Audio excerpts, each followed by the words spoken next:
Polo India சேனலை subscribe பண்ணுங்கள். அப்டேட்ஸை miss பண்ணாமல் இருக்க பெல் ஐக்கான் ப்ரெஸ் பண்ணுங்கள். Hey guys, welcome back to my channel. This is Marvel Tips. இன்னைக்கான வீடியோவில் நம்ம யூஸ்ஃபுல்லான கிச்சன் டிப்ஸ் தான் நம்ம பார்க்க போகிறோம். ஸோ கிச்சனுக்கு தேவைப்படக்கூடிய சின்ன சின்ன விஷயங்கள்லாம் கூட இது வரைக்கும் நீங்கள் கேள்விப்பட்டிருக்க மாட்டீங்க. இதெல்லாம் நீங்கள் இப்போ கேட்கும்போது அடடா அவ்வளோதானே அப்படின்ற மாதிரி இருக்கும். ஸோ அந்த மாதிரியான சின்ன சின்ன டிப்ஸ் தான் இன்னைக்கு நான் உங்களுக்கு சொல்ல போகிறேன். ஸோ டிப் நம்பர் 1 என்ன அப்படின்னு பார்த்தீங்கன்னா, புதினா கொத்தமல்லி இதெல்லாம் இருக்கும் இல்லையா, இது வந்து நம்ம ஃப்ரிட்ஜுக்குள்ளே வச்சா கூட ரொம்ப சீக்கிரமாகவே கெட்டு போயிடும். ஸோ அப்படி கெடாமல் இருக்கணும்னா என்ன பண்ணணும்னா, அதோட வேர் இருக்குல்ல அது மட்டும் கட் பண்ணி எடுத்துட்டு நியூஸ் பேப்பரில் வந்து நல்லா ரேப் பண்ணி ஃப்ரிட்ஜுக்குள்ளே வச்சுருங்க. ஸோ அந்த மாதிரி வைக்கும்போது சீக்கிரமாக அது கெடாமல் இருக்கும்.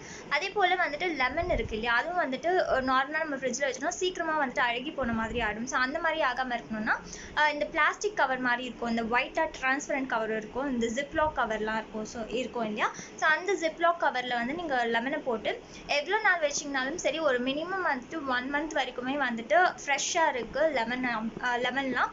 ஸோ சீக்கிரமாக வந்துட்டு அழுகி போகாமல் ஃப்ரெஷ்ஷாகவே இருக்குது. ஸோ அந்த மாதிரி நீங்கள் ட்ரை பண்ணுங்கள். அண்ட் முட்டை வந்து பாயில் பண்ணும்போது நமக்கு வந்துட்டு முட்டையோட தோலும் சேர்ந்து அப்படியே வந்துடும்.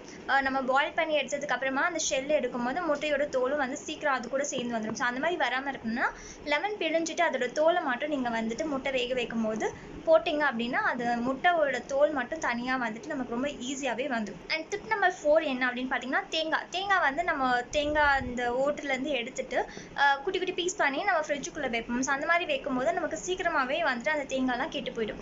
கெடாமல் இருக்கணும்னா என்ன பண்ணணும்னா, நீங்கள் ஃப்ரீசரில் வந்துட்டு தேங்காவை ஒரு பாக்ஸில் போட்டு வச்சிங்க அப்படின்னா எவ்வளோ நாள் வேணாலும் அது வந்து கெடாமலே இருக்கும். நீங்கள் 6 மாதம் எடுத்து கழிச்சு பார்த்தாலும் சரி அது வந்து கெடாமலே இருக்கும். ஸோ தேங்காய் வந்துட்டு சீக்கிரம் கெட்டு போகாமல் இருக்கணும்னா நீங்கள் ஃப்ரீசரில் தேங்காவை ஸ்டோர் பண்ணி வைங்க, ஃப்ரிட்ஜில் வந்து வைக்காதீங்க. ஸோ இந்த டிப்ஸ்லாம் நீங்கள் ஃபாலோ பண்ணிங்க அப்படின்னா கிச்சனுக்கு ரொம்ப யூஸ்ஃபுல்லாக இருக்கும். ஸோ ட்ரை பண்ணி பாருங்கள். பாய். இந்த மாதிரி தமிழில் நிறைய வீடியோஸ் பார்க்க போலோ இந்தியா ஆப் இன்ஸ்டால் பண்ணுங்கள்.